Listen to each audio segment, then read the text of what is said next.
చాలా చాలా అందమైన సాహిత్యం ఉంది మనకి తెలుగులో. కానీ సంస్కృతంతో పోల్చడానికి మిగతా ప్రపంచంలో ఏ భాష కూడా సరిపోదు. ఇవాటికి కూడా వేదం అర్థమవుతున్నది, ప్రాకృతాలు అర్థం కావు. అయితే సంస్కృతాన్ని కాపాడిన వాళ్ళు బ్రాహ్మణులు. ఆయుర్వేదం, ధనుర్వేదం, గాంధర్వం, అర్థశాస్త్రం, ధర్మశాస్త్రం అంటే కాన్స్టిట్యూషన్ అన్ని సంస్కృతంలో ఉన్నమాట నిజమే. మీరు గుంటూరులో మాట్లాడే తెలుగుకి రాజమండ్రిలో మాట్లాడే తెలుగు ఒకటి కాదు. హైదరాబాదులో మనం తెలుగు మాట్లాడుతున్నాం, అవునా? మీరు వరంగల్ వెళ్తే ఇక్కడ మాట్లాడే తెలుగుకి వరంగల్లో మాట్లాడే యాస కొంచెం తేడా వస్తుంది. మొట్టమొదటి వాళ్ళు చేసింది ఏమిటంటే వేదాలను తగలబెట్టారు, బ్రాహ్మణులను చంపారు, గోవును చంపారు. ఒక ఆలయాన్ని కనుక నిర్మూలిస్తే ఇంకా వాళ్ళ కల్చర్ ఉండదు ఆ దేశానికి. వాళ్ళని జయించడం చాలా సులభం. ఆ తర్వాత వాళ్ళు చర్చి కట్టుకోవచ్చు లేదా ఒక మసీదు కట్టుకోవచ్చు. విన్నారా? అందుకని ఆలయాలను ముందు నిర్మూలించడం. ఇప్పుడు అయోధ్యలో జరిగిన గొడవంతా ఏమిటి? విక్రమార్కుడని 1st సెంచరీలో రామాలయం కట్టాడు. ఆ దేవాలయం మీద వరుసగా దండయాత్రలు జరిగినాయి. కూలగొట్టడం, మళ్ళీ కట్టడం, కూలగొట్టడం, మళ్ళీ కట్టడం. చివరికి బాబర్ వచ్చి దాన్ని ఫైనల్గా నిర్మూలించాడు. కానీ ఒక ప్రామాణిక భాష కావాలి, ఒక స్టాండర్డ్ లాంగ్వేజ్. దాన్ని మన ప్రాచీనులు బాగా ఆలోచించి మన ఋషులు సంస్కృతాన్ని వాడుకున్నారు. ఎందుకంటే Sanskrit is the richest language. Technology యుగంలో ఇప్పుడు టెక్నికల్గా ఎక్కువగా ఇంగ్లీష్ భాషే వాడుతున్నారు. నేను జర్మనీ వెళ్ళాను. అక్కడికి నేను విమానం దిగ్గానే నన్ను రిసీవ్ చేసుకోవడానికి వచ్చిన ఆవిడ ఒక లేడీ ఏం చెప్పిందంటే ఇక్కడ ఇంగ్లీష్ పనికి రాదు అని చెప్పింది. మరి ఎట్లా అన్నా, ఇక్కడ జర్మనీయే మాట్లాడాలని చెప్పింది. అలాగే రష్యాలో వాళ్ళు ఇంగ్లీష్ మాట్లాడరు. చైనా వెళ్ళండి, వాళ్ళు చైనాయే మాట్లాడతారు. నిజానికి చైనీస్ లాంగ్వేజ్ అది బొమ్మల్లోంచి వచ్చింది. దాన్ని పిక్టోరియల్ లాంగ్వేజ్ అంటారు. చాలా కష్టమైన భాష అది, చిత్రలిపి, అవునా? అయినా వాళ్ళ కాకి పిల్ల కాకికి బుద్ధు అన్నట్లు వాళ్ళ భాష వాళ్ళకి ఇష్టం. కాబట్టి ఎవరి భాషను వాళ్ళు ప్రేమిస్తారు. ఇప్పుడు ఇటీవల మన తెలుగు భాష ఉందనుకోండి, టెక్నాలజీని తెలుగులో నేర్పాలి, జ్యుడిషియరీ వాళ్ళు తీర్పులు తెలుగులో ఇవ్వాలి అన్న ఒక ఉద్యమం మొదలైంది. ఇది మంచిదే. కానీ నేషనల్ లెవెల్లో ఒక లింక్ లాంగ్వేజ్ ఉండాలి. లింక్ లాంగ్వేజ్ అంటే అనుసంధాన భాష. అది లేకపోతే నేను మహారాష్ట్రలో వెళ్ళాను, వాళ్ళు మహారాష్ట్రలో మాట్లాడుతున్నారు, నేను తెలుగులో మాట్లాడుతున్నాను, వాళ్ళు మాట్లాడేది నాకు అర్థం కాదు, నేను మాట్లాడేది వాళ్ళకి అర్థం కాదు. ఇంకెట్లా? ఏం చేయాలి చెప్పండి? పైన ఇప్పుడు తమిళానికి వెళ్ళండి, మద్రాసు వెళ్తే బోర్డులన్నీ కూడా తమిళంలో ఉంటాయి. అది హెయిర్ కటింగ్ సెలూనో తెలియదు, కాఫీ హోటలో తెలియదు, ఎందుకంటే బోర్డు తమిళంలో ఉంది. ఇప్పుడు నేనేం చేయాలి? కాబట్టి తప్పనిసరిగా అక్కడ వాళ్ళ భాషతో పాటు ఇంకో భాష కూడా ఉండాలి కదా, అందరికీ అర్థమయ్యేందుకు ఒక నేషనల్ లాంగ్వేజ్ ఉండాలి కదా. కొంచెం లాజికల్గా తార్కికంగా ఆలోచించండి. అందుకని ఇప్పుడు మన రైల్వే స్టేషన్స్లో ఏం చేస్తారండి, పైన ఏదో ఒక బోర్డు ఉంటుంది, బీబీ నగర్ అని ఒక బోర్డు ఉంటుంది. అదే బోర్డు బీబీ నగర్ అని హిందీలో ఉంటుంది, దాని కిందనే బీబీ నగర్ అని ఇంగ్లీష్లో ఉంటుంది, అవునా? రైల్వే స్టేషన్లో బోర్డులు 3 భాషల్లో పెడతారు. తెలిసిపోతుంది మనకి, ఎవరికి కావాల్సిన భాషలో వాడు నేర్చుకుంటాడు. టెక్నాలజీ ప్రస్తుతం ఇంగ్లీష్లో ఉంది, దీన్ని తెలుగులో మార్చాలని ఒక ప్రయత్నం జరుగుతున్నది. పూర్వకాలంలో అందరూ సంస్కృతంలోనే మాట్లాడేవారు, స్పోకెన్ సాంస్క్రిట్. అందుకు మనకు చాలా ఎవిడెన్సెస్ ఉన్నాయి. అయితే సంస్కృతంతో పాటు ప్రాకృతాలు కూడా ఉన్నాయి. ప్రాకృతం అంటే లోకల్ లాంగ్వేజెస్ అంటారు, కలోక్యల్ లాంగ్వేజెస్, వ్యావహారిక భాష. ఆ ప్రాకృతాలు ఒక్కొక్క ప్రాంతానికి ఒక్కొక్క ప్రాకృతం ఉంటుంది. అన్ని ప్రాకృతాలు ఒకటి కాదు, ఒక 100 ప్రాకృతాలు ఉండవచ్చు. కానీ వీటిని ప్రవాహిని, దేశ్య అంటారు. ఇవి మారిపోతూ ఉంటాయి. అందుకని ఒక స్టాండర్డైజేషన్, ఒక భాష కావాలి. అందుకని సంస్కృతాన్ని స్టాండర్డైజ్ చేశారు. కాబట్టే మనకి ఇవాటికి కూడా వేదం అర్థమవుతున్నది, ప్రాకృతాలు అర్థం కావు. అయితే సంస్కృతాన్ని కాపాడిన వాళ్ళు బ్రాహ్మణులు. వాళ్ళు జీవితం అంతా ధారపోసి దాన్ని నేర్చుకొని ప్రచారం చేశారు. అందుకని బ్రాహ్మణులను చంపారు. ఈ విదేశీ దండయాత్రలో మొట్టమొదటి వాళ్ళు చేసింది ఏమిటంటే వేదాలను తగలబెట్టారు, బ్రాహ్మణులను చంపారు, గోవును చంపారు. ఇవన్నీ వాస్తవాలు కదా, కాదని మీరు ఎట్లా అంటారండి? కాబట్టి ఇది బ్రాహ్మణ భాష మనకొద్దు. పోనీ లోకల్ లాంగ్వేజ్ని బతకనిచ్చారా? ఇప్పుడు తెలుగు ఉంది, తెలుగును బతకనిచ్చారా వాళ్ళు? చెప్పండి. ఇక్కడ తెలంగాణలో తెలుగును బతకనివ్వలేదు, ఇక్కడ పర్షియన్ ప్రవేశపెట్టారు. పర్షియన్ భాష వచ్చిన వాడికే ఇక్కడ నిజాం నవాబు ఉద్యోగాలు ఇచ్చాడు. ఉర్దూ, అరబీ వచ్చిన వాళ్ళకి మాత్రమే ఉద్యోగాలు ఇచ్చాడు. మరి ఇక్కడ తెలుగు మాట్లాడే వాళ్ళందరినీ కూడా 1940 నాటి మాట చెప్తున్నా, వాళ్ళందరినీ బానిసలుగా వాడుకున్నాడు. అంటే కట్టెలు కొట్టడానికి, మరి ఈ ఇంట్లో ఏదైనా పనులు చేసి పెట్టుకోవడానికి కూలీల కింద వాడుకున్నాడు. తెలుగు మాట్లాడే హిందువులు కూలీలు ఎవరికి? నిజాం నవాబు గారికి. ఇప్పుడు మీరు చెప్పండి, మరి తెలుగు భాషనైనా ఆయన గౌరవించాడా? అడగండి, వెళ్ళి అడగండి. ఇక్కడ 1940కి ముందు ఉన్నటువంటి తెలుగు భాష ఎంత దురవస్థలో ఇక్కడ ఉండేదో అందరికీ తెలిసింది. కాబట్టి వాళ్ళు సంస్కృతాన్నే కాదు, లోకల్ లాంగ్వేజెస్ తెలుగును నిర్మూలించారు, హిందీ భాష మీద దండయాత్ర చేశారు, గుజరాతీ ఏ భాష అయితేనేమి. కాబట్టి భారతీయ భాషలన్నింటినీ నిర్మూలించాలి. అయితే ఇక్కడ ఒక చిన్న పాయింట్ ఉంది. నేను ఇంగ్లీష్ భాషను వ్యతిరేకించడం లేదు, మళ్ళీ చెప్తున్నా. I'm repeating this. ఎందుకంటే మీకు ఉద్యోగాలు కావాలి. భాష అంటే ఏమిటి? మనం చెప్పదలుచుకుంది ఇతరులకు తెలియటం కోసం కదా భాష. మనం ఏం చెప్పాలన్నదో ఇతరులకు తెలియటం కోసం. కాబట్టి మనం తెలుగు రావాలి, తెలుగు వస్తే లోకల్ లాంగ్వేజ్. హిందీ రావాలి, కాశ్మీర్ నుంచి కన్యాకుమారి దాకా లింక్ లాంగ్వేజ్ అంటారు, అంటే అనుసంధాన భాష. ఇంగ్లీష్ రావాలి, మీరు అమెరికా పోయి ఉద్యోగం చేయడానికి తెలుగు వస్తే చాలదు. కాబట్టి ఇంగ్లీష్ కూడా నేర్చుకోవాలి. నేర్చుకుంటే తప్పేం లేదు, అదేం పెద్ద కష్టమైన భాష ఏం కాదు. ఒక్క ఏడాది నేర్చుకుంటే చాలు, మీరు షేక్స్పియర్ లాగా గొప్ప పండితులు కాగలరు. అనుభవంతో చెప్తున్నాను నేను, ఎక్కువ కష్టపడక్కర్లే, 1 year చాలు.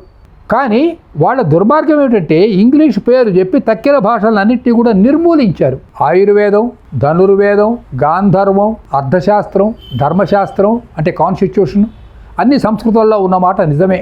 ఆ మాటకు వస్తే అన్ని శాస్త్రాలు సంస్కృతంలోనే ఉన్నాయి. ఎందుకు అలా ఉన్నాయి అని మళ్ళీ మనం ఆలోచించుకుంటే, సంస్కృతం అన్నది ఒక ప్రామాణిక భాష, అంటే స్టాండర్డైజేషన్ చేయబడ్డ భాష. అది ఒకవేళ లోకల్ కలోకియల్ లాంగ్వేజ్లో కనుక ఉన్నట్లయితే ప్రతి కలోకియల్ లాంగ్వేజ్ 50 ఏళ్లకు 100 ఏళ్లకు మారిపోతూ ఉంటుంది. ఇప్పుడు మీకు చిన్న ఎగ్జాంపుల్ చెప్తాను. హైదరాబాదులో మనం తెలుగు మాట్లాడుతున్నాం, అవునా? మీరు వరంగల్ వెళ్తే ఇక్కడ మాట్లాడే తెలుగుకి వరంగల్లో మాట్లాడే యాస కొంచెం తేడా వస్తుంది. వరంగల్లోని తెలుగుకు ఆదిలాబాదులో మాట్లాడే తెలుగుకి ఇవాళ తేడా వస్తుంది. దీన్ని స్లాంగ్ అంటారు. మీరు గుంటూరులో మాట్లాడే తెలుగుకి రాజమండ్రిలో మాట్లాడే తెలుగు ఒకటి కాదు, ఒకటేని భ్రమపడుతూ ఉంటాం. మీరు జాగ్రత్తగా గమనించండి. విజయవాడలో మాట్లాడే తెలుగు, రాజమండ్రిలో మాట్లాడే తెలుగు ఒకటి కాదు. కాబట్టి మారిపోతూ ఉంటాయి ఈ భాషలు, లోకల్ లాంగ్వేజెస్. ఇలా మారిపోయే భాషలో రాస్తే పుస్తకాలు ఎట్లా నిలుస్తాయి? మీకు ఒక భాష శాస్త్రం చెప్పాలంటే దానికి చాలా విజ్ఞానం కావాలి కదా. శాస్త్ర గ్రంథాలకి చాలా వొకాబులరీ కావాలి, పరిభాష కావాలి. అది ఒక సంస్కృతంలోనే ఉంది, మిగతా భాషల్లో లేదు. టెక్నికల్ టర్మ్స్ కొన్ని వేలు కావాల్సి వస్తాయి, డీప్గా చెప్పాలి. అలా చెప్పాలంటే అంత సమృద్ధమైన భాష అంటే రిచ్ లాంగ్వేజ్ అంటారు, RICH, రిచ్. అటువంటి రిచ్ లాంగ్వేజ్ ఏమిటి అంటే సంస్కృతం. అందుకని శాస్త్రాలన్నీ సంస్కృతంలో వ్రాయబడ్డవి. అయితే కొంతమంది తర్వాత కాలంలో ప్రాకృతంలో కూడా రాశారు. ఎందుకోసం రాశారు అంటే ప్రచారం కోసం రాశారు. ఉదాహరణకి బౌద్ధులు తమ గ్రంథాలని ప్రాకృతంలో రాశారు, పాడి భాషలో రాశారు. అలా రాజస్థాన్లో కూడా వాళ్ళు లోకల్ లాంగ్వేజెస్లో రాశారు. ఇప్పుడు క్రిస్టియన్స్ కూడా అదే పని చేస్తున్నారు. కోయ భాష అని ఉంది ఒకటి, కోయ భాషకు లిపి ఉందో లేదో నాకు బాగా తెలియదు, బహుశా లేదనుకుంటా కోయ భాషకి. అలాగే లంబాడీ భాష అంటే బంజారా భాష, దానికి లిపి లేదు, కానీ వాళ్ళు మాట్లాడతారు. వాళ్ళు మాట్లాడుకుంటే అర్థమవుతుంది. వాట్లలో కూడా బైబుల్ ప్రవేశపెట్టారు.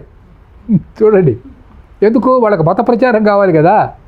కాబట్టి వాళ్ళు తమ మత ప్రచారం కోసం స్థానిక భాషలు వాడుకుంటారు. కానీ ఒక ప్రామాణిక భాష కావాలి, ఒక స్టాండర్డ్ లాంగ్వేజ్. దాన్ని మన ప్రాచీనులు బాగా ఆలోచించి మన ఋషులు సంస్కృతాన్ని వాడుకున్నారు. ఎందుకంటే Sanskrit is the richest language.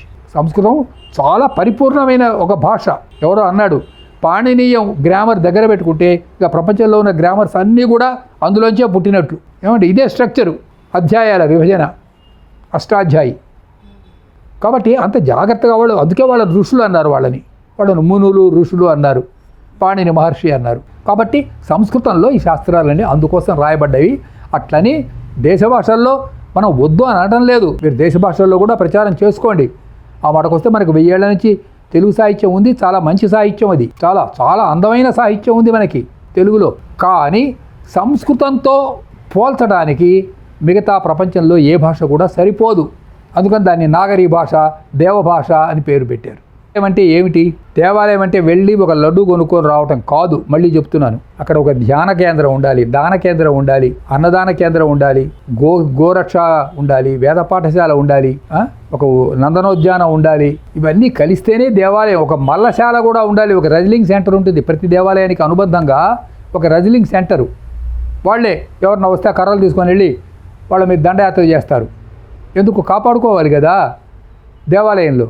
దేవాలయం అంటే ఏంటి, పాజిటివ్ ఎనర్జీ వస్తుంది మనకి టెంపుల్ లోపలికి వెళ్ళంగానే. ఇప్పుడు మీరు తిరుపతి వెళ్ళారండి, ఆ వెంకటేశ్వర దగ్గర ఒక నిమిషం నిలబడేసరికి ఏమైంది, మీకు కొంత పాజిటివ్ ఎనర్జీ మీ లోపలికి వస్తున్నది. అట్లా పాజిటివ్ ఎనర్జీ వచ్చే వాటిని దేవాలయాలు అంటారు. సాత్విక్ ఎనర్జీ రావాలి, దాన్ని పాజిటివ్ ఎనర్జీ అంటారు.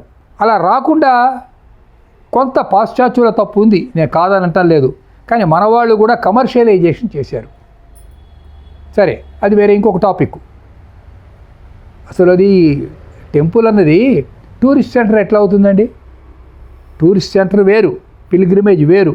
దేవాలయాల మీద ఎందుకు దండయాత్ర చేశారంటే మన జీవితం అంతా దేవాలయాలతో ముడిపడి ఉంటుంది. ఎనీ విలేజ్ అక్కడ చెరువు ఉంటుంది, సాగునీరు తాగునీరు చెరువులోంచి వస్తాయి.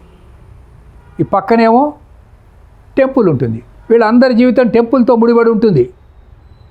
పల్లెటూళ్ళకి వెళ్ళి చూడండి, అక్కడ ఏదో మా ఊళ్ళమ్మ అని ఉంటుంది. భీమవరంలో నేను వెళ్ళా, అక్కడ ఊరికి మధ్యలో అక్కడ మా ఊళ్ళమ్మ అని ఒక దేవత ఉంది. ఇంకో తోడిపోతే ముత్యాలమ్మ అని ఉంటుంది. ఇంకో ఈత మొక్కల అన్న ఊరికి వెళ్ళారనుకోండి, అక్కడ ఏముంటుంది, అక్కడ జ్వాలాముఖీదేవి ఉంటుంది. ఆకులూరుకి వెళ్ళారనుకోండి, అక్కడ ఒక గ్రామదేవత జ్వాలాముఖి అని ఉంటుంది. ఇక మరికొన్ని చోట్లకి వెళ్తే శివాలయం ఉంటుంది, విష్ణువాలయం ఉంటుంది, లేదా హనుమంతుడి దేవాలయం ఉంటుంది. వాళ్ళ జీవితం అంతా కూడా ఆ ఆలయాల యొక్క సంస్కృతి మీద ఆధారపడి ఉంటుంది. Indian culture. ఒక ఆలయాన్ని కనుక నిర్మూలిస్తే ఇంకా వాళ్ళ కల్చర్ ఉండదు ఆ దేశానికి. వాళ్ళని జయించడం చాలా సులభం. ఆ తర్వాత వాళ్ళు చర్చి కట్టుకోవచ్చు, లేదా ఒక మసీదు కట్టుకోవచ్చు. విన్నారా? అందుకని ఆలయాలను ముందు నిర్మూలించడం. ఇప్పుడు అయోధ్యలో జరిగిన గొడవంతా ఏమిటి? విక్రమార్కుడని 1st సెంచరీలో రామాలయం కట్టాడు.